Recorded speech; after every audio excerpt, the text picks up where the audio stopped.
It's time for another Dice Tower review with John Richard. Howdy gamers, greetings from Indianapolis, Indiana, the gaming capital of the world. It's time for another board game review with me, Indiana John. Today we're taking a look at Doodle Quest from Blue Orange Games, which is a drawing game that features fun, cartoony, fishy artwork where you're going to be going down deep below the sea to perform some pretty amazing quests using drawing and using some spatial awareness skills, I guess.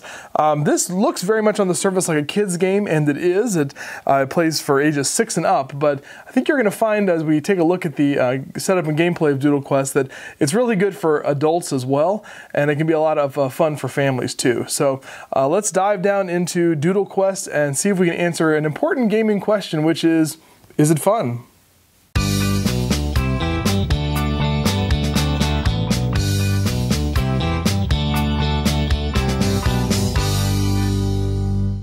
So in this game, what you're trying to do is you're going to be drawing on your board to try to make a particular pattern that's defined by your quest card. And the trick is that you're not going to be able to use the quest card as a template and you just, trace through. That'd be far too easy. Instead, you're just going to be looking at this card while drawing on your blank sheet here. And every quest is different and has different rules and points associated with it. So this is the #1 beginner quest here. And what you're trying to do is it says to make your way through the crowded school of fish. So here's all these fish here. You're trying to start up here at the corner and draw a path through the school of fish. But you're trying not to hit any of the fish. If you're able to make it all the way through, you're going to get 8 points. But for every fish that you touch, you're going to lose a point. And as a bonus, a lot of these quests have little starfish on them, and if you hit a starfish, then that's going to be +1 point, even if you fail the quest or if you don't quite meet the requirements, you'll still get points for the starfish. So what you're going to do is you're going to take, everyone's going to look at the card, and then when we say go, then every player is going to draw on their board and try to see how well they can do this. So let me see if I can just go ahead and do this real quick. Let's try. So I'm going to start up here at the corner, and I'm going to try to do that. I can see if I can get through the starfish, maybe like that, and maybe like that. Something like that, right? Okay. So then after everybody has drawn on their board, then you're going to line each one of them up and score them. So let's see how well that I did on this quest. So I'm going to line it up. There's a nice black box around the outside, so you can see you can line those two things up. So we get it all completely lined up, and hey, I did pretty well. Did pretty well on this one. So you can see that I did not hit any of the fish. And I actually happened to hit one of these starfish too. So that's going to give me 8 points +1. I'll get 9 points for this quest. But if I had, for example, done maybe not so good of a job and I had done something like this, well then you're going to have to very carefully look and see, and that's where lining it up is important. Which fish I hit. Here I hit 1 fish.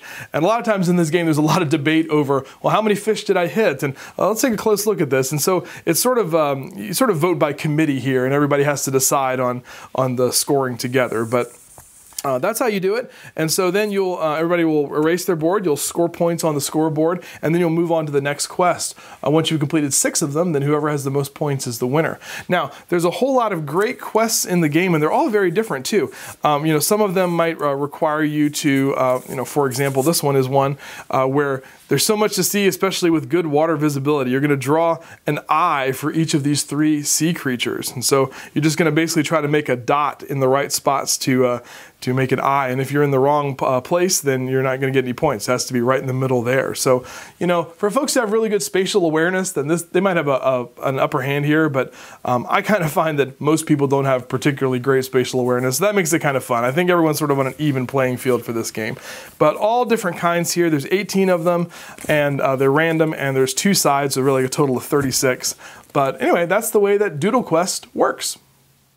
Oh, one more thing. I wanted to mention that some of the quests use this fish template, so I wanted to give you an example of one of those that does that. So in this example, you don't want the submarine's light to catch the fish, or they'll be collected as samples. And so you're trying to use your fish template to draw fish that are outside of any of these light beams here, and you don't want it to hit the submarine either. So in this one you'd be taking your, let's see how well I can do it. Let's see what's going on there. So maybe we'll put put a fish right about there. And so then you'll just draw the little fish inside the template there. And then you're good to go. So let's see how well I did on that one. And line it up there. Oh, and you'll see what I went kind of fast, but it's harder than it looks. I actually hit the end of that beam of light, so that would give me 0 points. So that's the way the Doodle Quest works. So that is Doodle Quest, a very, very enjoyable family and kids game. It can really be enjoyed by kids and by grown-ups. I played this with a whole group of adults, and we had a really, really great time. I played it with my kids as well, and they enjoyed it too. This was picked to be the top kids game by a whole bunch of the contributors of the Dice Tower this year, and I think it is really a fantastic game. I'm really hoping that they come out with expansions for it, or perhaps different versions of it. This one has that fishy theme and under the sea theme, but boy, the sky's the limit as far as what they could do with this, creating quests and fun ways to deal with the fish template. I mean, you could have all kinds of templates and things. The possibilities are endless. So this is absolutely a winner. I think that you will find that this will be great to play with children if you have small children, or even medium-sized children. If you have grown-ups, I really think it's a game for everybody. It's light and quick, so it's not going to be a deep gamer's game by any means, but it's a fun way to spend about 30 minutes, and I think it's just a fantastic game from Blue Orange Games. So please check out Doodle Quest. Thanks so much for watching the Dice Tower videos. Find more great videos and reviews, as well as our top-rated audio podcast at Dicetower.com. You can also find other great shows at DicetowerNetwork.com. I'm Eric Summerer, and you've been watching The Dice Tower. The Dice Tower is sponsored by Cool Stuff Inc., where you can find great games for great prices. Cool stuff in stock. Check them out at CoolStuffInc.com.